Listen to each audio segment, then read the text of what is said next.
नमस्कार दोस्तों, star news में आप सभी का स्वागत है। मैं रिंकू यादव। दोस्तों, कल 5 अगस्त था। आप सबको पता है, कल जनेश्वर मिश्र की जयंती थी। उसके उपलक्ष्य में समाजवादी पार्टी ने लखनऊ में ब्राह्मण सम्मेलन किया था, जिसमें उत्तर प्रदेश के हर एक कोने से ब्राह्मण समुदाय के लोगों ने बढ़ चढ़ कर हिस्सा लिया। और कल उस ब्राह्मण सम्मेलन को देख करके भारतीय जनता पार्टी को टेंशन होने लगा है। और उत्तर प्रदेश में जिस प्रकार से कल ब्राह्मण समुदाय के लोगों ने हुंकार भरी और अखिलेश यादव को उत्तर प्रदेश का मुख्यमंत्री बनाने के लिए आशीर्वाद दिया, उससे कहीं न कहीं भारतीय जनता पार्टी परेशान है। कल ब्राह्मण समुदाय के लोगों ने अपने ऊपर हुए अत्याचार को याद किया कि किस प्रकार से योगी आदित्यनाथ की सरकार ब्राह्मण समुदाय को सता रही है, उनको प्रताड़ित कर रही है, उनके ऊपर अत्याचार कर रही है। इन सब चीजों को लेकर के कल वहां पर बातचीत हुआ। ब्राह्मण समुदाय ने कल वहां से हुंकार भरी और एक स्वर में सब लोगों ने मिल करके अखिलेश यादव को 2027 के विधानसभा चुनाव में जिता करके उत्तर प्रदेश का मुख्यमंत्री बनाने का संकल्प लिया।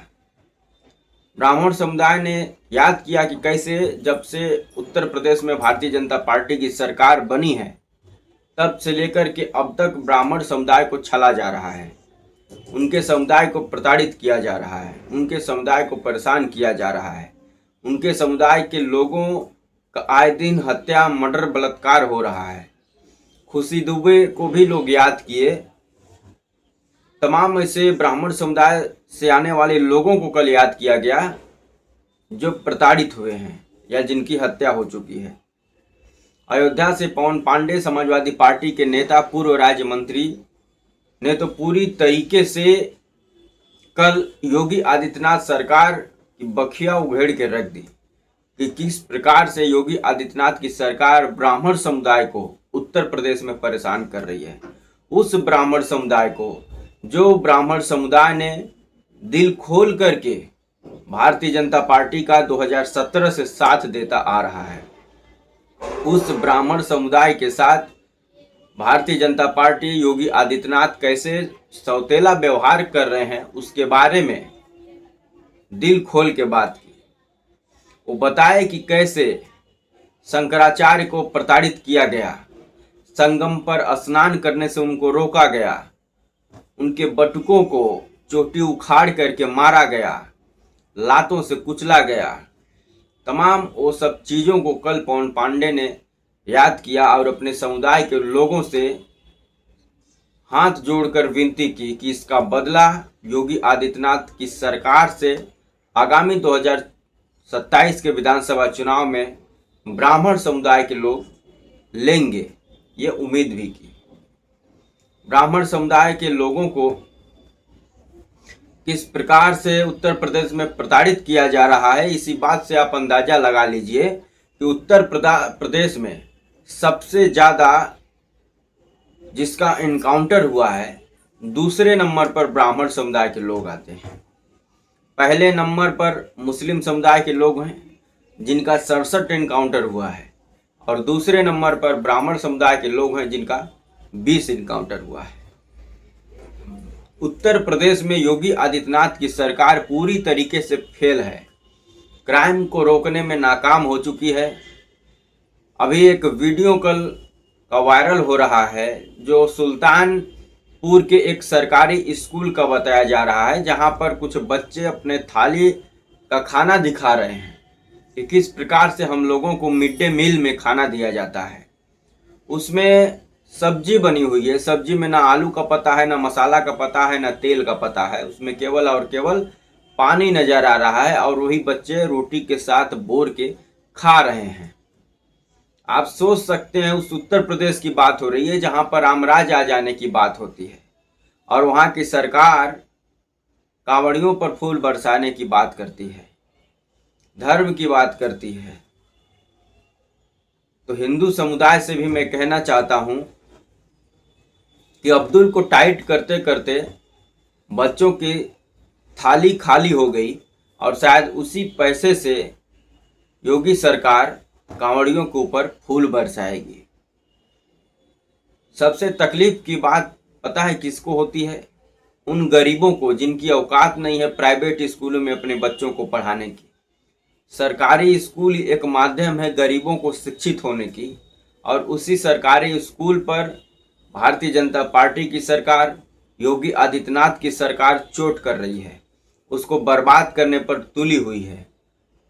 अभी पिछले साल आप सब लोगों ने देखा होगा कि किस प्रकार से सरकारी स्कूल का मर्जर किया जा रहा था, यानी बंद किया जा रहा था एक प्रकार से, ये बहाना बना करके कि स्कूलों में बच्चे नहीं हैं।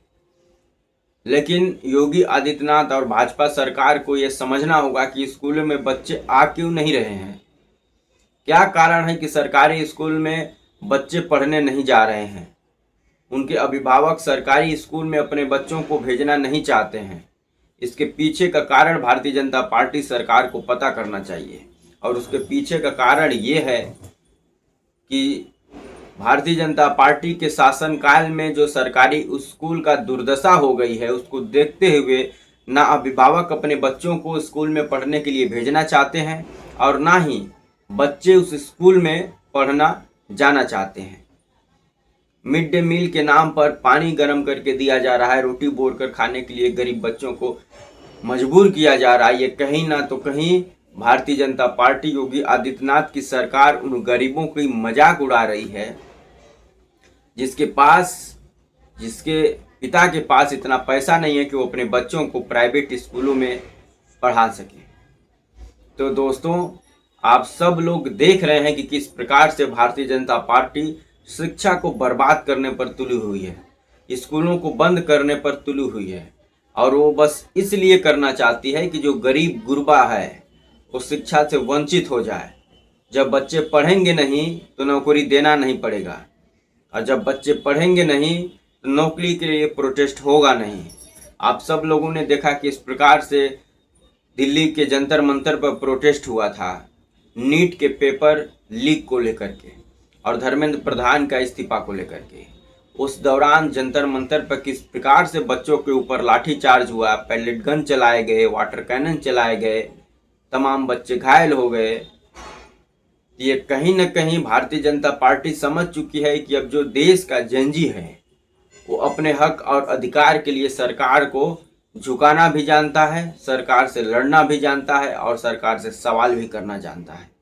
और इसीलिए कहीं न कहीं ये साजिश के तहत शिक्षा को बर्बाद किया जा रहा है कि बच्चे जब पढ़ेंगे ही नहीं तो नौकरी के लिए आंदोलन करेंगे ही नहीं।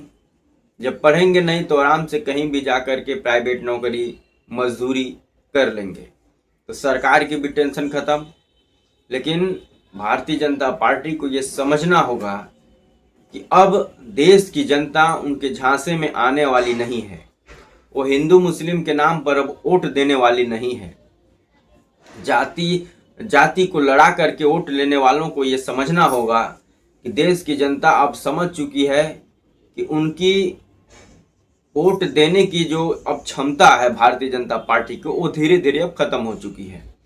अब देश की जनता रोजगार पर वोट देना चाहती है, देश की जनता शिक्षा पर वोट देना चाहती है, देश की जनता स्वास्थ्य पर वोट देना चाहती है, देश की जनता उन किसानों पर वोट देना चाहती है जिसका कोई सुनने वाला नहीं है। तो दोस्तों, आप सबकी क्या राय है? क्या उत्तर प्रदेश में कल जो ब्राह्मण सम्मेलन समाजवादी पार्टी द्वारा लखनऊ में हुआ है, वो आने वाले 2027 के विधानसभा चुनाव में उसका फायदा समाजवादी पार्टी को होगा?